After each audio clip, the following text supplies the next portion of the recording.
उपमुख्यमंत्री देवेंद्र फडणवीस बोलतायत, जाऊयात। आमच्या सोबतचे जे दोन पक्ष आहेत त्यांचा पूर्ण सन्मान हा यामध्ये राखला जाईल। काल संजय राऊतनी प्रकरणामध्ये रक्ताच्या नमुन्यामध्ये हेराफेरी समोर आलेलं आहे आणि 2 डॉक्टरांना सुद्धा निलंबित केलं। या ठिकाणी जी काही घटना आहे ती अतिशय गंभीर आहे आणि पोलिसांनी योग्य प्रकारे इन्व्हेस्टिगेशन केल्यामुळेच आणि जे काही CDR वगैरे काढले त्यातनं लक्षात आलं की याच्यामध्ये गडबड आहे आणि म्हणून त्याचे धागेदोरे हे मुळापर्यंत जाऊन काढल्यानंतर लक्षात आलं की हा जो काही मुलगा होता जो आरोपित आहे त्याचे जे रक्ताचे नमुने आहेत ते रिप्लेस करून दुसरे नमुने घेण्यात आले होते, परंतु त्याचे दुसरे नमुने पोलिसांजवळ असल्यामुळे लगेच त्याचा पर्दाफाश करण्यात आला आणि यामध्ये जे डॉक्टर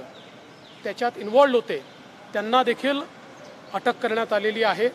त्यामुळे हे जे काही प्रकरण आहे याच्या पूर्ण मुळाशी आणि तळाशी गेल्याशिवाय पोलीस विभाग थांबणार नाही। बीडमध्ये वंजारी समाज आणि मराठा समाजामध्ये जातीय तेढ निर्माण झाली। बीडमध्ये वंजारा समाज आणि मराठा समाजामध्ये जातीय तेढ वाढताना दिसत आहे। मला असं वाटतं की असं काही घडणार नाही। दोन्ही समाज जे आहेत हे वर्षानुवर्ष सोबत राहिलेले समाज आहेत, त्यामुळे काही लोक हा प्रयत्न करतात पण अशा प्रकारचा प्रयत्न यशस्वी होऊ दिला नाही पाहिजे आणि दोन्ही समाजातले जे जाणते लोक आहेत त्यांनी जर असा छोटाही प्रयत्न कोणी करत असेल तरी तो थांबवला पाहिजे। अंजली दमाने यांनी अजित पवारांचा राजीनाम्याची मागणी केलेली आहे की अजित पवारांनी फोन केला होता असं त्यांचं म्हणणं आहे। संजय राऊतवर तुम्ही रिॲक्शन द्याल का? काल त्यांनी जी भूमिका मांडली त्याबद्दल तुमचं काय? साहेब, मी तुम्हाला वारंवार सांगितलं की संजय राऊत यांच्यावर मला प्रश्न विचारत जाऊ नका।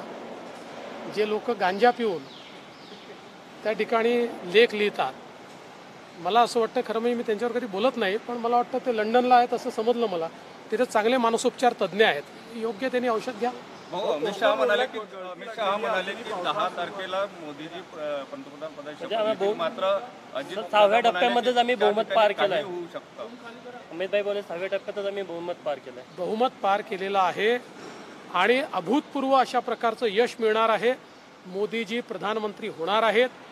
आता शपथविधी ते कधी घेतील हे मी नाही सांगू शकत, पण निश्चितपणे मोदीजीच देशाचे प्रधानमंत्री होणार आहेत।